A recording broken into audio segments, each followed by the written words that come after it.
सामान बटे सुपर चलिए भाई जौन हो गा दे हम धीरे धीरे घर के बैठे नहीं कभी यहां भाई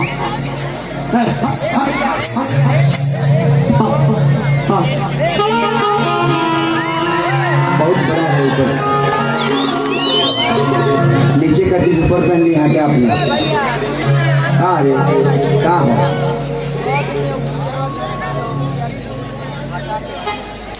बता दे हाथी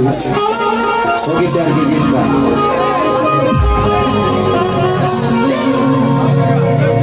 हाथी भंडार मिली सुधर जाई पूरा सीली ये गाना कि देहाती भंडार मिली चलिए होगी प्यार की जीत में होली को भी गाना जाना में इस निवासा की लड़की काजल जी कहने बड़ी होली के तो सबके सामने वाइल बड़ी आजा काजल आजा होली में हमारे हीरोइन की बड़ी सिलवासा रेडी को जोरदार ताली बजाए लड़की के नाम पर तो तुम लोग बोलोगे काम खत्म थोड़ी होगा आई इन्होंने उस गाने में ये मेरी हीरोइन है और मैं इनका वो तो मैं चाहूंगा कि काजल के लिए जोरदार आप लोग ताली जरूर बहुत बजाइए ताकि इस बच्चे का हौसला और बुलंद हो और आप सबका प्यार पाएं और आगे चल के आपके शहर की एक लड़की इतनी बड़ी स्टार बन जाए कि शायद इसके डेट लेने के लिए मुझे भी स्ट्रगल करना पड़े। चलो जाओ, थैंक यू। कि करा के देखनी जब से हमारा भइले बाटे बीमारी कि तुहरा नंबर खातिर हम तो मरिले प्यारी कि जहिया से देखले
के चला चादरा में भाई फिल्म हम अपनी बेटी के नाम पर बनावे रानी अभी तत्काले को हमारा बेटो भैया 7 साल बाद 8 साल बिया भैया मतलब 7 साल बाद हमारा बेटा भैया जून में भैया अपना मेहनत से भैया बहुत मैंने तारा लोग के प्यार तारा लोग का आशीर्वाद मिलल हमारा अपन खुद के मेहनत रहे जो बेटा भैल हमके दे अब कमाई के एगो मकसद मिल गई जब बेटा के नाम सूर्य प्रताप बा और हम अपना बेटी के नाम कृति रखले बनी जौना पर हमार फिल्म के बैनर बा कृति एंटरटेनमेंट जना फिल्म हम को 20 लाख रुपए लगा देनी अपनी खुशी का ओमे हमार जीवन तोरा लोगन के दिखाई दी ओमे को गाना बोले बनी हम कि रोज दरिया बहेला सिरी दिल के दावा मिले ना दवा खाना आज हमरा के जे कुछ भी मिलल हवे ई तरहुए लगिन के सब दिहल हवे भाई आज हमारे शरीर पर जो भी कपड़ा बा घोड़ा गाड़ी महल अटारी रुपया पैसा ई हमारा अपन ना ई तोरा लोगन के चंदा देहल पैसा ये सब संपत्ति है केसरिया के अपन कमाई में कुछ नहीं खेला तू लोग चंदा देला और केसरिया आज अमीर बन गए ना ताज भी तारे लोग को प्यार ना मिले तो हम शायद भैंसे चरावत रहती और हम बड़े स्टार ना बन रहती कि आज हमारा के जे कुछ भी मिलल हवे ई तरहुए लगिन के सब दिहल हवे दिल में जे दिखले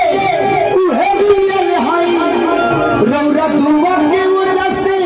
आज जियल हई रौरा दुआ के वजह से आज जियल हई त हर दवा दुआ के करे खाना दिल के दावा मिले ना दवा खाना ओकर लास्ट आंसर है कि पानी जे बरस हम तो मिलिए गइल जे हमरा से जान कहवा गइल मिले खातिर तवन का सहूल से लमन अखिया चाहे तरस मनवा खोजे मिले अखिया चाहे तरस मनवा खोजे मिले त दर्द लिखला नहीं अरे पाना में दिल के दावा मिले ना दवा खाना ओमे एगो माई के भी गीत गौले रही कि कुहू के ना हरदम बेटा खाती अरे माई के करे जा लेकिन सब सुना दे चदरा अदरा भी गाते बाबू लेकिन हम चाहते हैं कि थोड़ा सा हम चाय पी लेंगे इसलिए लगातार हम आज 11 दिन से प्रोग्राम ही कर रहे हैं हम चाय पी लें थैंक यू लव यू सब लोग दर्द नहीं समझते हैं एक